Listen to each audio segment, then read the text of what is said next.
Good morning, Intenders. Good morning. Welcome back to another episode of Morning Intentions. Today is Wednesday, November 19th. Thank you for joining us today. Thank you for joining us every day. It's such a joy to join with you and with Annette each and every morning. It certainly makes my day. Okay, Ada, so I wanted to give you an opportunity before we start anything else. You had some thoughts that you wanted to share from what we were talking about yesterday. Yeah, as a recap, we were talking about we do need to take time to make our decisions. We have our 8-step decision-making process.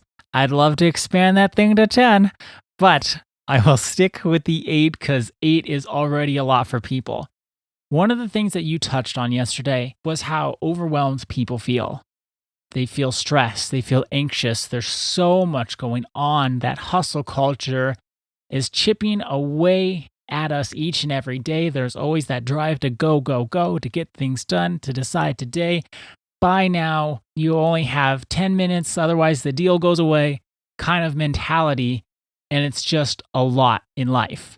One thing I wanted to share based on what you shared yesterday and why I wanted to continue this conversation from yesterday is that it's been my experience, personal experience, and what I've witnessed in others is that it can be so hard to make a decision when we're being driven from our pain points. When we're hurting or when we have that sense of overwhelm, we can get into this mindset of, I will do anything to have relief. If what I see on TV, if I think that's going to be the solution to my problems, if what a friend tells me, if what I see at a store, if I think what I'm witnessing outside of myself, if that's going to be the answer and take my pain away, I'm just going to do it. Well, I think that's what leads to so much impulsivity. Exactly. That's why I wanted to share this, because if we are coming from this sense of pain, if we're coming from frustration, if we're coming from upset, we can get to this place where we're so desperate for relief that we do make those impulsive decisions. We don't consider our why. We don't consider the long-term ramifications of our actions. We just know in our hearts, even if we've never named it, even if we've never given a lot of thought to it, we just know I'm hurting. Whatever form that takes, that content, I'm hurting. I'm coming from fear. I'm upset. I'm overwhelmed. And I just want this feeling to go away. Let's give a concrete example, because I think we can get into this place where we think, well, I don't do that. I think my decisions through. But what I have witnessed is someone can be upset about a relationship or a diagnosis or anything in life. It's not like they're upset about the relationship, so then they take an action that's directly related to the relationship. They can be upset about a relationship, and then they can take an action like the example that I used yesterday. They might go buy a brand new car that they can't afford. This is subtle, and we're not really sure always. That's why it's so important. Again, we have the 8-step decision process for a reason. We're talking about knowing our why for a reason. We think we're going to do something that will help us feel better, but really what we do then could even cause more problems. Well, now we own a car that we can't afford. Now we have a really huge car payment, but we still have all of our other expenses, so now money's even tighter. What do we do? And that would then put more strain on our relationship. 100%. So we have to think these decisions through, and that's where when we talk about what is our why, like I mentioned yesterday, what we're hearing from our clients is, okay, this is good. I don't typically know my why. I don't typically stop and say, what is my why here? So that's been helpful to the people that we've been talking with. But there still is this question, well, what if I don't know? And that's why I wanted to bring up what I brought up yesterday. Well, if we don't know, let's take some time to figure it out. If you don't know your why for purchasing your new car, other than I need something to make me feel better right here, right now, whether I can afford it or not, you're not going to feel peace with that decision. So if you're unclear and unsure about what is my why, give yourself the gift of time and research. Get opinions. Let it soak in. And start with the question, do I even need a new car? We can start with a few questions. Yeah, that's just one of many. And that's where the 8-step decision-making process has come in. Because that first step, as you mentioned yesterday, determine the desired outcome for your life. So if my desired outcome for my life is to live a life of peace, and then I'm spending money that I don't have, there's no peace in that. There's no peace in that. So that's why that first step of determine your desired outcome for your life is there for a reason. What do you want your life to look like? And if you want peace, if you want calm, if you want to be able to sleep at night without worrying about your finances or your relationship or this, that, and the other, that desire of peace will inform all of your decisions because that is your ultimate why. That's why, if you're one of our clients, we will always bring up the 10 areas of personal development. We have them displayed in our office in order to make decisions that will lead to peace, in order to make decisions that nurture your life and lead to peace and contentment and happiness.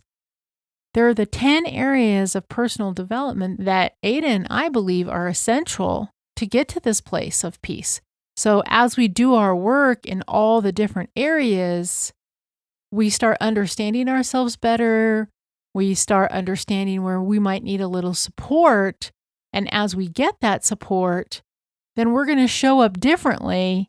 And when we show up differently, we will have the tools in our toolbox so that when we're determining our why in a certain situation, it'll be much easier. To review, the 10 areas of personal development that we cover are self-awareness, goal setting, skill development, mindset and attitude, emotional intelligence, health and well-being, relationships, time management and productivity, financial literacy, and spirituality and purpose.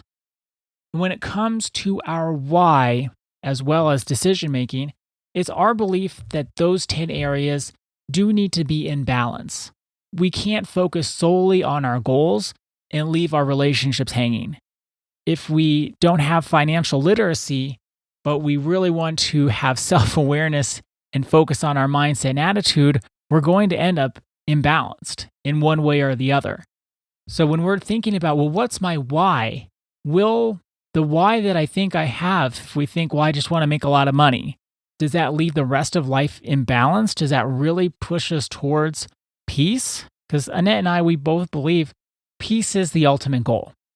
We can do all the things, we can go all the places, but in the end, do we have peace? I heard a few weeks ago a great quote. Whatever you can't rest from, you're a slave to. Meaning if you can't take a break, if you can't have a vacation or you can't have some distance from something, you're a slave to it. You're addicted to it.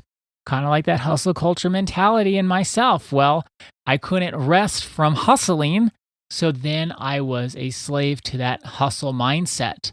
And that's where the 10 areas of personal development do need to have that balance, because if we can't rest from, let's say, financial success, whatever we are defining as financial success, and if we can't rest from pursuing that, the other areas won't get the attention that they need. Let's say your spiritual life or your relationships. And then you're truly a slave to your financial success. And then you're also not tending to, and there will be problems in the other areas of your life, and you won't have the peace. No, you won't. And I truly believe that if you don't know your why, you won't be able to make the best decisions. Because when you know your why and you keep that in your heart and you keep it in your mind, every decision that you make, you'll always be able to weigh it against your why.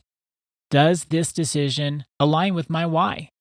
Does it help me further my life in the direction of this why, or does it go in the complete opposite direction, or maybe it veers off to the left or right? We only can do that when we know our why.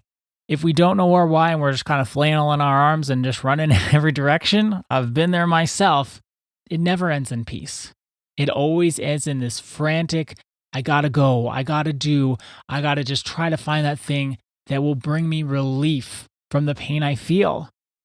That's why we're so set on helping everyone find out your why and use that why to make the best decisions possible. So, our intention for today is a reflection question. Do I feel peaceful today? And if not, where am I not honoring my why? Do I feel at peace today? And if not, where am I not honoring my authentic why? Thank you so much for joining us today. Our day is better because you are part of our day. See you tomorrow. See you then.